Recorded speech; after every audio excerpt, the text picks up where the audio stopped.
नमस्कार, आप हैं न्यूज 18 के डिजिटल प्लेटफॉर्म पर और मैं हूं आपके साथ प्रशांत कटारी। तो बात महाराष्ट्र की और महाराष्ट्र की सियासत की, साथ ही ठाकरे परिवार की भी। क्या महाराष्ट्र में उद्धव ठाकरे और राज ठाकरे फिर साथ आ सकते हैं? जी हाँ, ये सबसे बड़ा सवाल है कि क्या उद्धव ठाकरे और राज ठाकरे अब साथ आएंगे। महाराष्ट्र में हर किसी के मन में आज यही सवाल है। ठाकरे खानदान के इन दो क्षत्रपों ने शनिवार को अपने बयानों से खलबली मचा दी। राज और उद्धव दोनों ने अलग अलग मंच से कहा कि वे महाराष्ट्र और मराठी लोगों के हित में निजी मतभेद को किनारे रखने को तैयार हैं। फिल्म निर्माता महेश मांजरेकर के साथ पॉडकास्ट में राज ठाकरे ने कहा कि वो महाराष्ट्र के बड़े हित के लिए छोटे मोटे विवादों को अलग रख सकते हैं। राज ने कहा कि वे अपने चचेरे भाई उद्धव ठाकरे के साथ काम कर सकते हैं, बशर्ते वो इसके लिए तैयार हों। वहीं उद्धव ने भारतीय कामगार सेना की 57वीं वार्षिक आम बैठक को संबोधित करते हुए कहा कि मैं राज ठाकरे के साथ आने के लिए तैयार हूं। मैं छोटी मोटी घटनाओं को अलग रखते हुए महाराष्ट्र के हित में आगे आने के लिए तैयार हूं। मैंने सभी झगड़ों को खत्म कर दिया है। महाराष्ट्र का हित मेरी प्राथमिकता है। हालांकि उद्धव के खास संजय राउत ने दोनों भाइयों के साथ आने की एक शर्त रख दी। राउत ने कहा कि अगर राज ठाकरे और एकनाथ शिंदे बीजेपी से रिश्ता तोड़ दें तो हम जरूर उनसे बात करेंगे। आपको बता दें कि राज ठाकरे ने उद्धव ठाकरे के सामने बड़ा प्रस्ताव रख दिया है। दरअसल राज ठाकरे ने उद्धव ठाकरे को साथ आने का प्रस्ताव देते हुए अपनी तरफ से ये साफ कर दिया है कि उद्धव के साथ आने में उनको कोई परेशानी नहीं है। महाराष्ट्र के लिए दोनों एक साथ आ सकते हैं।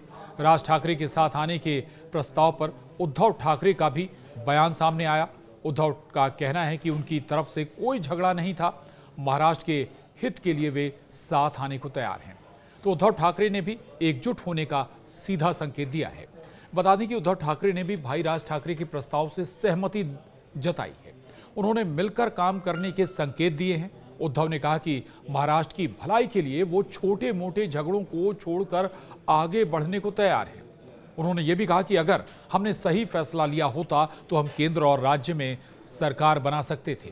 पहले उनके साथ जाओ, फिर उनका विरोध करो, फिर एडजस्टमेंट करो। इससे काम नहीं चलेगा। सिर्फ महाराष्ट्र का भविष्य फिर जो बीच में आएगा उसका मैं स्वागत नहीं करूंगा। राज का नाम लिए बिना उद्धव ने कहा कि मैं आज ही सारे झगड़ों को खत्म कर दूंगा। सबको तय करना है कि शिवसेना के साथ जाना है या बीजेपी के साथ। इसके साथ ही उन्होंने एक शर्त भी रखी। जहां इधर संजय राउत ने इसके लिए वाकई बड़ी शर्त रख दी है।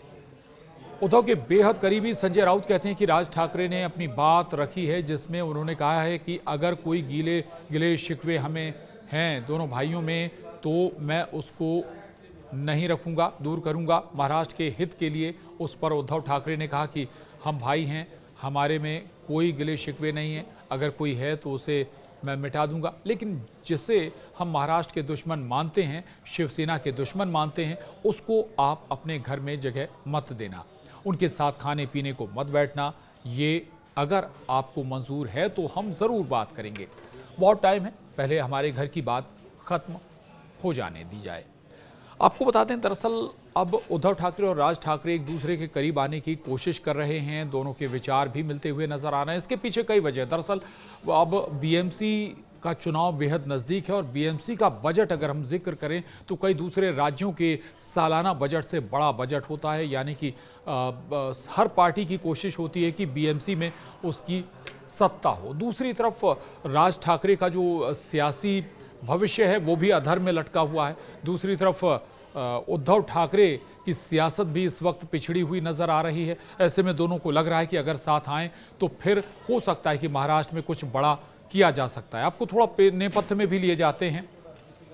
दरअसल जब बाल ठाकरे अपनी विरासत सौंपने की तैयारी कर रहे थे तब राज ठाकरे को ये आशा थी कि उन्हें बाल ठाकरे की विरासत मिलेगी, लेकिन बावजूद उन्हें शिवसेना का अध्यक्ष न बनाकर उद्धव ठाकरे को जिम्मेदारी दी गई थी और इससे नाराज होकर राज ठाकरे अलग हो गए थे। उन्होंने अपनी अलग राजनीतिक धारा तैयार कर ली थी, लेकिन अब दोनों भाई एक बार फिर साथ आने के लिए तैयार है। देखना होगा महाराष्ट्र में अगर दोनों भाई साथ आते हैं तो फिर महाराष्ट्र की सियासत आखिर किस मोड़ पर चलेगी। आज के लिए इतना ही। नमस्कार।